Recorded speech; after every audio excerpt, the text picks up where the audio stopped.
The next thing we're going to get into is the tip of the week.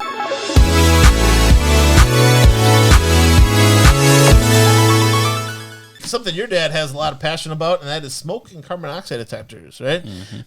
John's dad used to install smoke and carbon monoxide detectors for a company, and had a lot of passion for them. He was at a lot of education things for them, and knows a lot about them, and they're important to have in your house. There's an important safety feature. Definitely, you should have a minimum of one per floor.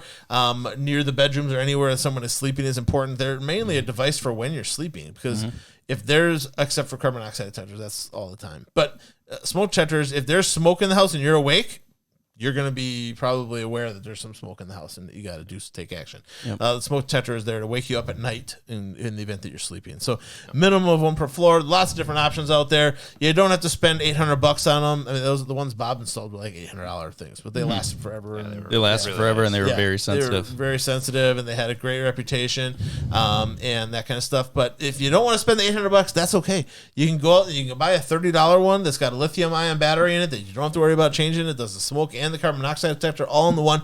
We have a separate video on that on the Helpful Home Inspector Network, so go to our videos stash. We have about 110 videos in there. One of them is about smoke carbon monoxide detectors and how to choose the right one, and how and where you should be installing them. And there is different types. There's different types of. And for someone who has experienced a house fire and lost an entire house fire, definitely getting smoke detectors and carbon monoxide detectors will save lives. Yeah. And last time we had smart technologies we talked about. They do make a smart smoke detector. This is a smoke and carbon monoxide detector from Google Nest.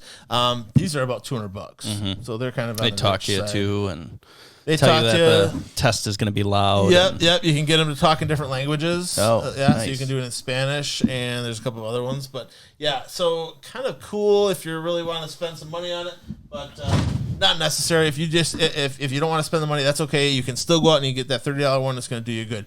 Also, if you can't afford them, you can go to the fire department, and they will probably give you some for free. Okay, so definitely something to get taken care of in your home. Yeah, and the batteries the device should be checked once a month, not only when you burn garlic bread or your pizza in the oven.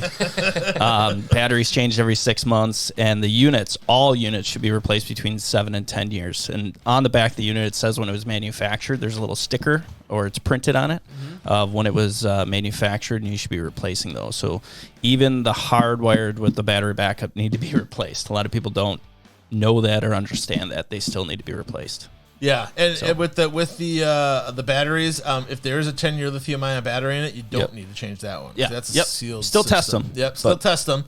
But the battery after 10 years, the thing has an automatic thing and it starts going crazy. The only way to stop it is to throw the thing away, forcing you to replace it. The National Fire Safety Commission does say that smoke and carbon monoxide detectors that are older than 10 years only work 50% of the time. So that's a gamble that I don't want to take. Go out and spend another $30 after 10 years. So good investment in the safety of you and your family. So go take care of yourself, take care of your family, put those into your home. All right. For the cost I spend on coffee throughout the year, you can buy right. some good smoke and carbon monoxide detectors throughout the week. Hey. Starbucks boy? No, today was okay. Quick Trip. Okay. So today was Quick Trip. That's because he was running behind. Yeah, exactly. Otherwise, he would have stopped at Starbucks for sure and spent $8. All right. So, sorry, we don't want to beat up Starbucks too bad here. Hey, thanks for tuning in today, you guys. If you like this video, please give us a thumbs up. If you want to know when we put out the next one, give me a bell notification. It's a little bell on the bottom right-hand side. And subscribe. You want to know when I'm coming out with new stuff or whatever. You want to be able to check us out and be alerted to new video content coming your way. Subscribe button's really the way to go. Thanks again for tuning in, you guys. Remember, the better you take care of your house, better it's going to take care of you. Have a good one.